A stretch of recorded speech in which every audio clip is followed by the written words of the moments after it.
மக்களரங்கம் அந்த நிகழ்ச்சியில் அடுத்து நம்ம பார்க்கணும்னா ராவுத்தர் இப்ராஹிம் அவரை பற்றி நம்ம பார்ப்போம். தாவேகா செய்தி தொடர்பாளர் தாவேகா சார்பாக வந்து பேசினார்.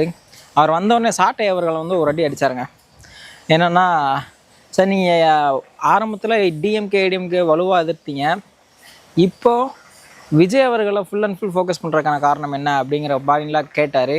எனக்கும் அதே கேள்வி தான். கிட்டத்தட்ட விஜய் அவர்கள் வந்து கட்சி ஆரம்பிக்கிறதுக்கு முன்னாடி டிஎம்கே ஏடிஎம்கே வலுவாக எதிர்த்துட்டு இருந்தார்.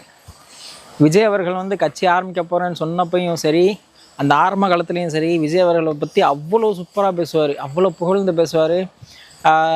விஜய் வர்றாரு, அவர் வர்றாரு, டிஎம்கேக்கு ஒரு மிகப்பெரிய ஒரு இதாக இருக்கும், இப்படி ஒரு இதாக பேசிகிட்டு இருந்தவர் என்னைக்கு ஃபஸ்ட்டு மாநாடு நடந்துச்சோ அதில் என்டிகேயை பற்றி பேசலை. அப்படிங்கிற பட்சத்தில் என்டிகே விஜய் எதிர்க்குது அப்படின்னு தெரிஞ்சதும் நம்மால் அப்படியே ஒரு ஸ்டாண்ட் எடுத்தார் நெகட்டிவாக. அண்ணன் சீமான் அவர்கள் எப்படி பேசினாரோ அதே பாணியில் பேச ஆரம்பிச்சிட்டாரு. இது வந்து எவ்வளோ பெரிய ஒரு விஷயம் அப்படிங்கிற வந்து யோசிச்சு பார்க்கணும். ஏன்னா சீமானவர்களும் சரி, அவர் கூட இருக்கிற இவரும் சரி, ஆரம்ப காலத்தில் எப்படி பேசுனாங்கங்கிறது தெரியும், அந்த மாநாடு நடந்ததுக்கப்புறம் எப்படி பேசுனாங்க அப்படிங்கிறதும் தெரியும். இவர் வந்து விஜய் அவர்களை பற்றி பேசினா வியூஸ் அந்த இது கிடைக்கும் அப்படிங்கிற அந்த ஒரு காரணத்துக்காக என்னன்னாலும் பேசி விட்டுறது. நெகட்டிவாக இருந்தாலும் சரி, பாசிட்டிவாக அந்த அளவுக்கு பேசுகிறா கிடையாதுன்னு வச்சுக்கோங்களேன். நெகட்டிவாக ஃபுல் அண்ட் ஃபுல் நெகட்டிவாக பேசி அப்படி அந்த வியூஸை ஏற்றி அவருக்கான சம்பாத்தியத்தை பார்த்துக்கிறாரு. அதுக்கப்புறம் போதை பழக்கத்துக்கு வர்றாரு. தமிழ்நாட்டில் வந்து 0% போதை பழக்கம் அப்படின்னு திரு மா சுப்பிரமணியன் அவர்கள், அதாவது அமைச்சர் மா சுப்பிரமணியன் அவர்கள் வந்து கோட் பண்ண வந்து அவரை சொல்லி பேசுகிறாரு.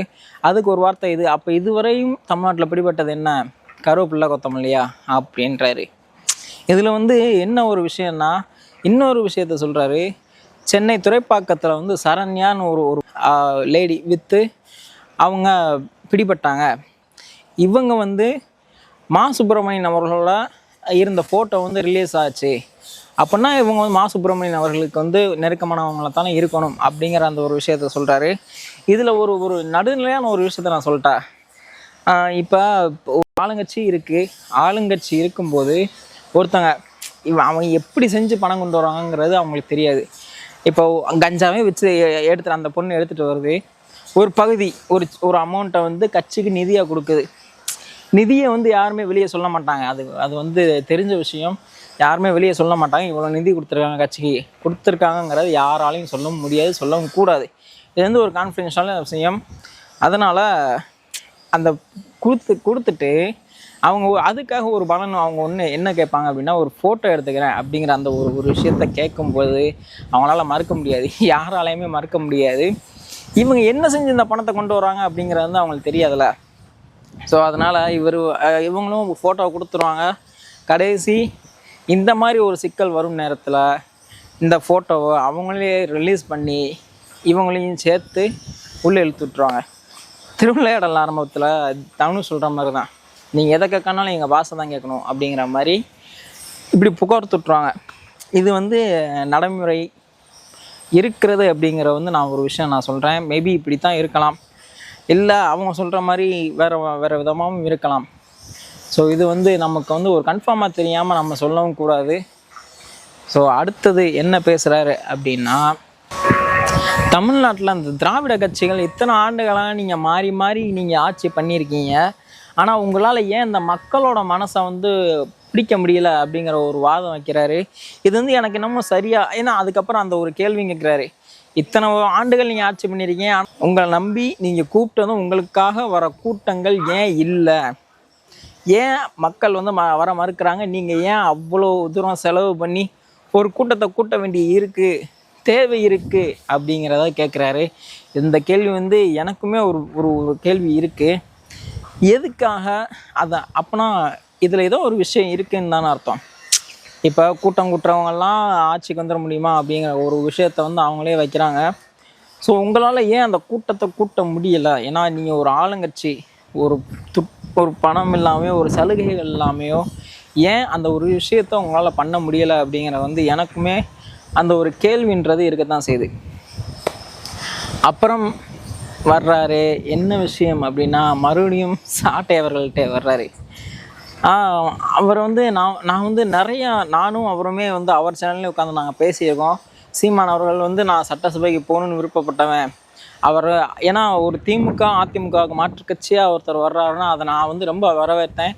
அதுக்கப்புறம் அவரோட செயல்பாடுகள் ஏடிஎம்கே சசிகலா அவர்கள்ட்டையும் எடப்பாடி அவர்கள்ட்டையும் போய் உட்கார்ந்தாரு. ஏன் அப்படின்னு கேட்டால் ஒரு ஒரு பாரம்பரியம் கட்சி, ஒரு பெரிய கட்சி விழுந்துடக்கூடாது அப்படின்னு நினச்சேன் அப்படின்னாரு. ஸோ இதெல்லாம் சொல்லி வர்றாரு. இப்போ எனக்கும் ஒன்று என்னென்னா, நான் கிட்டத்தட்ட 3 எலெக்ஷனில் ஓட்டு போட்டிருக்கேன். 3 எலெக்ஷனில் ஓட்டு போட்டதில் நான் போட்ட ஃபஸ்ட்டு ஓட்டு என்டிகே தான். ஏன்னா அவ்வளோ ஒரு நம்பிக்கையாக இருந்தது. அந்த நம்பிக்கையை அவரே தான் கெடுத்துக்கிட்டார்.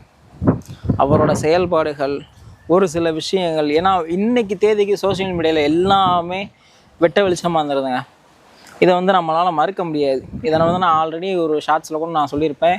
சீமான் அவர்களுக்கு தான் நான் போட்ட முதல் ஓட்டு அவருக்கு தான்.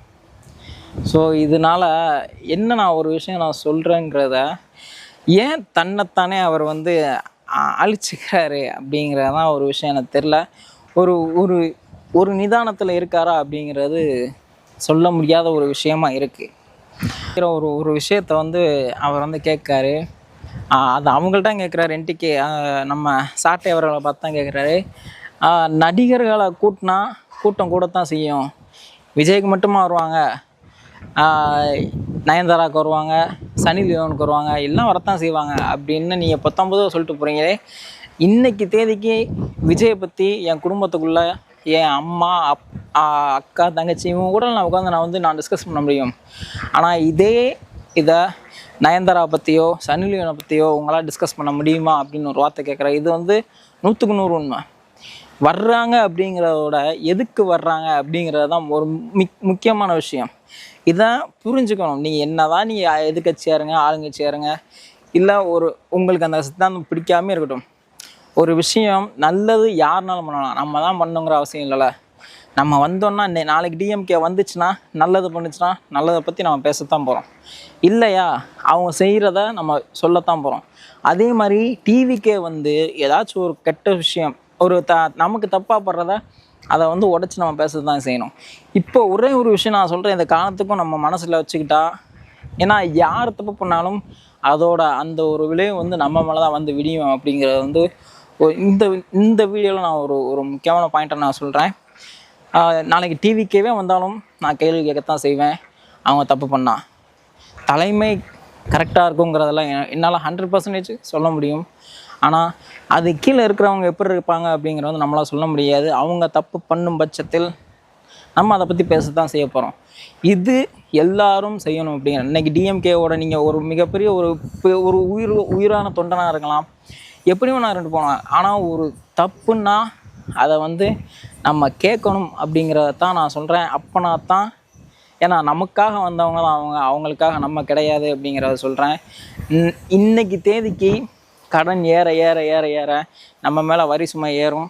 வரி சுமை ஏற ஏற ஏற அப்போ அன்றாட பொருட்களோட விலைவாசிகள் வந்து ஏறும். விலைவாசிகள் ஏறும் பட்சத்தில் நமக்கு வந்து கையில் காசு இருக்காது. கடைசி கவர்மெண்ட் திவாலாகும்.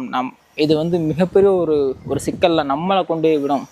ஸோ அதனால் எந்த ஒரு கவர்மெண்ட்னாலும் நல்லது செஞ்சால் பாராட்டுங்க, இல்லையா அதை கேள்வி கேளுங்க ஒரு கெட்டது செஞ்சால். ஸோ இதை நான் வந்து சொல்லிவிட்டு இந்த வீடியோ நான் முடிக்கிறேன். அடுத்து யார் யார் என்ன பேசுகிறாங்க அப்படிங்கிற வந்து எடுத்து பேசுவோம். ஸோ சப்ஸ்கிரைப் பண்ணிடுங்க, அது எனக்கு கொஞ்சம் நல்லாயிருக்கும். அடுத்து நான் வீடியோ போட்டாலும் அது உங்களுக்கு கொஞ்சம் கிடைக்கிறதுக்கு ஒரு பாலமாக இருக்கும். ஸோ இதை சொல்லிட்டு இந்த வீடியோ முடிக்கிறேன். டெலவா பேசி நெக்ஸ்ட் வீடியோ.